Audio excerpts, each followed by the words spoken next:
ഈ ഒരു വാർത്താ ദിനത്തിൽ രണ്ട് പ്രധാനപ്പെട്ട സംഭവങ്ങൾ, പ്രത്യേകിച്ചും വയനാട് കോൺഗ്രസിൽ നടന്നിട്ടുള്ള രണ്ട് പ്രധാന സംഭവങ്ങളെക്കുറിച്ചുള്ള വിശദമായ വിവരങ്ങളായിരുന്നു രാഷ്ട്രീയ കേരളം ഇന്ന് നോക്കിക്കണ്ടത്. അതിൽ തന്നെ കൈരളി ന്യൂസ് എക്സ്ക്ലൂസീവായി നമ്മൾ അറിഞ്ഞത് NM വിജയന്റെ ആത്മഹത്യയിൽ കോൺഗ്രസ് നേതൃത്വത്തിനെതിരെ ആഞ്ഞടിച്ചുള്ള തിരുവഞ്ചൂർ രാധാകൃഷ്ണന്റെ ഓഡിയോ സംഭാഷണമാണ്. NM വിജയന്റെ കുടുംബവുമായി നടത്തിയ ഓഡിയോ സംഭാഷണമാണ് പുറത്തുവന്നത്. KPCC അധ്യക്ഷൻ സണ്ണി ജോസഫിനെ കൊണ്ട് യാതൊരു കാര്യവുമില്ലെന്ന് തിരുവഞ്ചൂർ രാധാകൃഷ്ണൻ പറഞ്ഞു. ആത്മഹത്യയുടെ ഉത്തരവാദിത്തം IC ബാലകൃഷ്ണനാണെന്നും ഈ ശബ്ദരേഖയിൽ വ്യക്തമാക്കുന്നുണ്ട്. തിരുവഞ്ചൂരിന്റെ ശബ്ദരേഖ കൈരളി ന്യൂസിന് ലഭിച്ചു. അതിനുശേഷം അതിനെ തുടർന്നുള്ള ചർച്ചകളും മറ്റു കാര്യങ്ങളുമായി മുന്നോട്ട് പോകുമ്പോഴാണ് ഇന്നേ ദിവസം വൈകുന്നേരം ജോസ് നല്ലേടം ഈ ഒരു ആത്മഹത്യ ചെയ്യുന്നതിന് മുമ്പ് പകർത്തിയ ഒരു വീഡിയോയും കൂടി പുറത്തു വരുന്നത് കൈരളി ന്യൂസിലൂടെ. ആ വീഡിയോയിൽ അദ്ദേഹം പറയുന്നത് വയനാട് കോൺഗ്രസ് ഗ്രൂപ്പ് പോരിന്റെ ഇരയാണ് താനെന്നാണ്. കൃത്യമായ രീതിയിൽ തനിക്കെതിരെ ഉണ്ടായ സൈബർ ആക്രമണത്തിന്റെ പേരിൽ മനംനൊന്താണ് ഇത്തരത്തിലൊരു ജീവിതം തന്നെ കൈവിട്ടു പോകുന്ന ഒരു അവസ്ഥയിലേക്ക് അത്രയും തകർന്നാണ് താൻ നിൽക്കുന്നത് എന്നുള്ള ഒരു സംഭാഷണമാണ് ആ വീഡിയോയിലൂടെ ഇന്ന് കേരളം കണ്ടത്. നമുക്ക് ആദ്യം ആ ഒരു പ്രതികരണം ഒന്ന് കണ്ടുവരാം. എന്റെ പ്രവർത്തനങ്ങളിൽ അസൂയ കൊണ്ട ആളുകൾ എന്നെ ഈ സമൂഹത്തിൽ ഇല്ലാതാക്കാൻ വേണ്ടി, എന്റെ രക്തത്തിനു വേണ്ടി, എന്റെ മക്കളുടെ പോലും ഭാവി നശിപ്പിക്കുന്ന രീതിയിൽ ഇത്തരത്തിലുള്ള പ്രചരണങ്ങൾ നടത്തുന്നത് ഒരു കാരണവശാലും അംഗീകരിക്കാൻ കഴിയുന്ന കാര്യങ്ങളല്ല. ഒരു കാരണവശാലും ഒരു പരിഷ്കൃത സമൂഹത്തിൽ നിന്ന് എനിക്ക് ലഭിക്കേണ്ട ഒരു പിന്തുണയല്ല എന്നുള്ളത്. ഞാൻ ഈ സമൂഹത്തിന് വേണ്ടി മാത്രം നിലകൊണ്ടിട്ടുള്ള ഒരു വ്യക്തിയാണ്. പോസ്റ്റുകളിൽ ഞാൻ കോടികളുടെ അഴിമതി നടത്തി പണം സമ്പാദിച്ചു, കോടിക്കാരുടെ അടുത്ത് നിന്ന് പണം സമ്പാദിച്ചു എന്നൊക്കെയുള്ള രീതിയിൽ വളരെ തരം താഴ്ന്ന രീതിയിലുള്ള പ്രചരണങ്ങളുണ്ട്.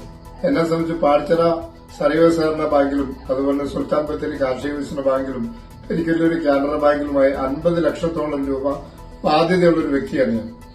അപ്പോൾ അങ്ങനെയുള്ള എന്നെ സംബന്ധിച്ച് ഇത്തരത്തിൽ അപകീർത്തിപ്പെടുത്തി എന്നെയും എന്റെ കുടുംബത്തെയും തകർക്കണം എന്നുള്ള രീതിയിൽ ഇതുപോലെ ഉള്ള സോഷ്യൽ മീഡിയ പ്രചരണങ്ങൾ എന്തിനു വേണ്ടിയാണെന്ന് എനിക്ക് മനസ്സിലാകുന്നില്ല. പൊതുസമൂഹത്തോട് ഞാൻ ഇത്തരത്തിലുള്ള ഒരു അനീതിയും ഇതിനു മുമ്പ് ചെയ്തിട്ടില്ല. അതെ, കോൺഗ്രസിന്റെ അഴിമതിയുടെയും ഗ്രൂപ്പ് പോരിന്റെയും ഇരയായതിനെ തുടർന്ന് ജീവനും ജീവിതവും നഷ്ടപ്പെട്ടവരുടെ പട്ടികയിലാണ് ജോസ് നല്ലേടവും എന്ന് ഉറപ്പിക്കുന്നതിന്റെ ഏറ്റവും പ്രധാനപ്പെട്ട തെളിവാണ് ഈ വീഡിയോയിലൂടെ നമ്മുടെ മുന്നിലേക്ക് എത്തിയിരിക്കുന്നത്. അതുമാത്രമല്ല, NM വിജയന്റെ മരണവും ആ ആത്മഹത്യയുടെ പിന്നിലും കോൺഗ്രസിന്റെ കറുത്ത കരങ്ങളാണെന്ന് നമുക്ക് വ്യക്തമാവുകയായിരുന്നു. ഇന്ന് സമ്മതിക്കുകയായിരുന്നു തിരുവഞ്ചൂർ രാധാകൃഷ്ണൻ. ഈ വയനാട് കോൺഗ്രസിലെ ഈ രണ്ട് പ്രധാനപ്പെട്ട സംഭവങ്ങളുടെ സമഗ്രമായ വിവരങ്ങളുമായി PV ജോഷില ഇപ്പോൾ നമ്മളോടൊപ്പം ചേരുകയാണ്. കോൺഗ്രസിനുള്ളിലെ ഗ്രൂപ്പ് പോര് അത് സാമ്പത്തിക അഴിമതിയുടെയും ക്രമക്കേടിന്റെയും ഭാഗമാണെന്ന് തെളിയിക്കുന്ന ദൃശ്യങ്ങളും വീഡിയോ ചിത്രങ്ങളും ശബ്ദരേഖകളുമാണ് പുറത്തു വന്നുകൊണ്ടിരിക്കുന്നത്. കോൺഗ്രസിന്റെ ഗ്രൂപ്പ് പോരിന്റെ അല്ലെങ്കിൽ സാമ്പത്തിക അഴിമതിയുടെ സാമ്പത്തിക ക്രമക്കേടിന്റെ ഇരകളായി പ്രാദേശിക നേതൃത്വവും മാറിക്കൊണ്ടിരിക്കുന്നു, ആത്മഹത്യയിലേക്ക് പോയിക്കൊണ്ടിരിക്കുന്നു. NM വിജയന്റെ മരണശേഷം NM വിജയന്റെ കുടുംബം ആത്മഹത്യയിലേക്ക് പോകുന്ന ഗതികേടിലേക്ക് എത്തിക്കൊണ്ടിരിക്കുന്നു. അവരെ അടക്കം സൈബർ ആക്രമണം നടത്തുന്നു. അതുപോലെ തന്നെ മാധ്യമങ്ങളുടെ മുന്നിൽ അപമാനിക്കാൻ ശ്രമിക്കുന്നു. അത് T സിദ്ദിഖ് MLA അടക്കമുള്ള ആളുകൾ അപമാനിക്കാൻ ശ്രമിച്ചതുകൊണ്ടാണ് തനിക്കിങ്ങനെ ആത്മഹത്യയിലേക്ക് പോകേണ്ടി വന്നത്, ആത്മഹത്യയെക്കുറിച്ച് ചിന്തിക്കേണ്ടി വരുന്നത് എന്ന് NM വിജയന്റെ മരുമകൾ പത്മജ മാധ്യമങ്ങൾക്ക് മുന്നിലും അതുപോലെ തന്നെ CPIM നേതാക്കളോടും പറയുന്ന ഒരു അവസ്ഥയിലേക്ക് മാറുന്നു എന്നുള്ളതാണ് നമുക്ക് ഇന്ന് കാണാൻ കഴിയുന്ന ചിത്രം. അതിൽ പ്രധാനമായും ഇന്ന് പത്മജ പറഞ്ഞ ഒരു കാര്യം, T സിദ്ദിഖ് MLA പറയുന്നത് താൻ കൊടുത്ത പണമാണ്, അതായത് പുതിയ സംരംഭം തുടങ്ങാൻ താനാണ് പണം കൊടുത്തത്, അല്ലെങ്കിൽ കോൺഗ്രസ് പാർട്ടിയാണ് പണം കൊണ്ടു നൽകിയത് എന്നുള്ളതാണ്. ഇത് ബിസിനസ്സിനായി ഉപയോഗിച്ചു, കടം തീർക്കാനായി ഉപയോഗിക്കാതെ ബിസിനസ്സിനായി ഉപയോഗിച്ചു എന്നുള്ള പ്രചാരണങ്ങളാണ് കോൺഗ്രസ് നേതൃത്വം ഇപ്പോൾ നടത്തിക്കൊണ്ടിരിക്കുന്നത്. അത് തനിക്ക് സഹിക്കാനാവില്ല, അതുകൊണ്ടാണ് ആത്മഹത്യയെക്കുറിച്ച് ചിന്തിക്കേണ്ടി വന്നത്. 2.5 കോടിയിലധികം രൂപ ഇപ്പോൾ കടമായി നിലനിൽക്കുന്നുണ്ട്. ഇതൊക്കെ തന്നെ അച്ഛൻ പാർട്ടിക്ക് വേണ്ടി ഉണ്ടാക്കിയ കടമാണ്, പാർട്ടി നേതാക്കൾക്കാണ് പണം കൊടുത്തത്. കോൺഗ്രസ് പാർട്ടിയുടെ നേതാക്കൾക്ക് നൽകിയ പണം അത് തിരിച്ചു കിട്ടുക തന്നെ വേണം. ഈ കടം ഒക്കെ തന്നെ ഇതിന്റെ പലിശയാണ്. എല്ലാ ദിവസവും താൻ അധ്വാനിച്ച് മാത്രമാണ് ഇപ്പോൾ ജീവിക്കുന്നത്. തനിക്ക് കോൺഗ്രസിന്റെ പണം ആവശ്യമില്ല, എന്നാൽ കോൺഗ്രസ് നേതാക്കൾ തിന്ന പണത്തിന് പലിശ അടക്കാൻ തനിക്ക് ആവില്ല എന്നാണ് പത്മജ തുറന്നു പറഞ്ഞത്. പത്മജയുടെ ഇത്തരത്തിലുള്ള ദാരുണമായ അവസ്ഥ ഒരു വശത്ത് നിൽക്കുമ്പോഴാണ് മറ്റൊരു വശത്ത് ജോസ് നല്ലേടത്തിന്റെ കുടുംബത്തിന്റെ കാര്യം. ജോസ് നല്ലടത്തിന്റെ കുടുംബം ആ വീട്ടിലേക്ക് പ്രവേശിക്കാൻ MLA-മാരെ അനുവദിച്ചില്ല എന്നുള്ളതാണ് മറ്റൊരു കാര്യം. ടി സിദ്ദിഖ് MLA-യോ IC ബാലകൃഷ്ണൻ MLA-യോ ഇങ്ങോട്ട് വരണ്ട എന്ന് പ്രഖ്യാപിക്കാൻ ആ കുടുംബത്തിന് സാധിച്ചു.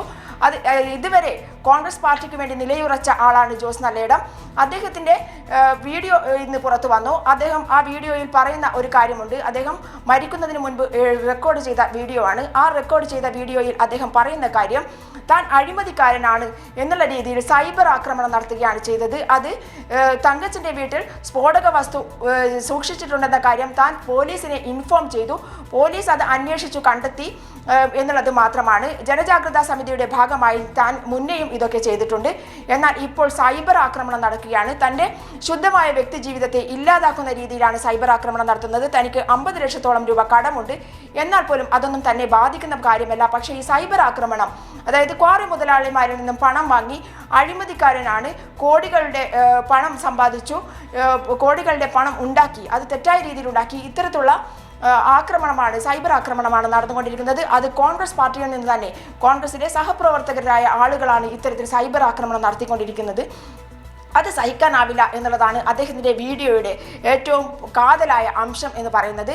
അതേസമയം തന്നെ തിരുവഞ്ചൂരും പത്മജയും തമ്മിൽ നടന്ന സംഭാഷണത്തിന്റെ, പത്മജിയുടെ കുടുംബവും തമ്മിൽ നടന്ന സംഭാഷണത്തിന്റെ ശബ്ദരേഖ പുറത്തു വരുമ്പോൾ വ്യക്തമാകുന്ന മറ്റൊരു കാര്യമുണ്ട്.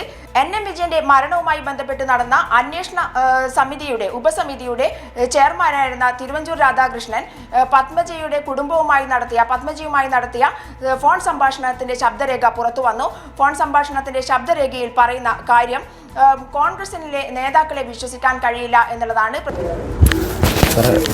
സണ്ണി ജോസഫ് സാർ എന്ന് വിളിച്ചു നോക്കുന്നു, അവരോടുള്ള കാര്യം ഒരു കാര്യം പറയാം. എനിക്ക് ഈ ഒളിച്ചുകൂടി ഇഷ്ടമല്ല. I don't like. ഞാൻ രാഷ്ട്രീയത്തിൽ നിന്നൊക്കെയാണ്, പക്ഷെ രാഷ്ട്രീയത്തിനകത്തെ തരികിട പണിയോടൊന്നും ഞാൻ യോജിക്കില്ല. കൂടെയുള്ളവരായാലും പറഞ്ഞ വാക്കിന് വിലയുണ്ടാകണം, നിജവും നിശ്ചയം വേണം. ഒരാളൊരു പരാതി പറഞ്ഞാൽ അത് കേൾക്കണം. നമ്മുടെ ഒരു പഴയ നിഷ്ഠയാണ്. അതില്ലാന്ന് ബോധ്യം വന്നു കഴിഞ്ഞാൽ പിന്നെ നമ്മളെന്തിനാ പറഞ്ഞു വരുന്നത്, നമ്മൾ ഭക്ഷണം നടക്കുന്നത്. പിന്നീട് തിരുവഞ്ചൂർ രാധാകൃഷ്ണൻ ഈ ശബ്ദരേഖ പുറത്തു വന്നതിന് ശേഷം മാധ്യമങ്ങളെ കണ്ടപ്പോൾ പറയുന്ന കാര്യം, താൻ അന്വേഷണ റിപ്പോർട്ട് നൽകിയിട്ടുണ്ട്, അതിൽ കൃത്യമായ ഒരു മറുപടി പറയാൻ തിരുവഞ്ചൂർ രാധാകൃഷ്ണന് സാധിക്കുന്നില്ല. അതെനിക്കറിയില്ല. എനിക്ക് വന്ന ഓഡിയോ പുറത്തു വന്നത് എന്താണെന്നുള്ളത് എനിക്കറിയില്ല. അതെൻ്റെ മുമ്പിലുള്ളൊരു സബ്ജക്റ്റേ അല്ല. ഈ ഇഷ്യൂ സംബന്ധിച്ച് അന്വേഷിക്കുന്നതിന് വേണ്ടി KPCC ഒരു ഉപസമിതിയെ വെച്ചു. ഞാൻ ചെയർമാനായിട്ടുള്ള സമിതിയാണ്. ഞങ്ങൾ അവിടെ പോയി ആ വീട്ടുകാരോട് നേരത്തെ പറഞ്ഞ് ചെല്ലും എന്ന് പറഞ്ഞു. ഞങ്ങൾ ഈ DCC ഓഫീസിൽ പോകുന്നതിന് മുമ്പ് തന്നെ വിജയേട്ടൻ്റെ വീട്ടിലോട്ടാണ് പോയത്. അവരെയെല്ലാം കണ്ടു, സംസാരിച്ചു, അവരുടെ ഭാഗത്തു നിന്നുള്ള അഭിപ്രായങ്ങളെല്ലാം കേട്ടതിന് ശേഷം നമ്മളൊരു നിഗമനത്തിലെത്തി. ആ നിഗമനം റിപ്പോർട്ടിൻ്റെ അടിസ്ഥാനത്തിൽ KPCCക്ക് കൊടുക്കുകയും ചെയ്തു. എന്തായാലും കോൺഗ്രസ് പാർട്ടിയെ സംബന്ധിച്ചിടത്തോളം സാമ്പത്തിക ക്രമക്കേടിന്റെയും സാമ്പത്തിക അഴിമതിയുടെയും വലിയൊരു കൂടാരമായി കോൺഗ്രസ് പാർട്ടി മാറുന്നു. അതിന്റെ ഇരകളായി ഒരുപാട് പേർ ആത്മഹത്യയിലേക്ക് പോകുന്നു എന്നുള്ള ദൃശ്യങ്ങൾ തന്നെയാണ് ഇപ്പോഴും പുറത്തു വന്നുകൊണ്ടിരിക്കുന്നത്. അതെ, കോൺഗ്രസ് ഒരു കൊലയാളി പാർട്ടിയാണെന്ന് ഒരിക്കൽ കൂടി തെളിയിക്കുകയാണ് ജോസ് നല്ലയിടത്തിന്റെ ഈ വീഡിയോയും തിരുവഞ്ചൂർ രാധാകൃഷ്ണന്റെ ഈ ഓഡിയോ സംഭാഷണവും.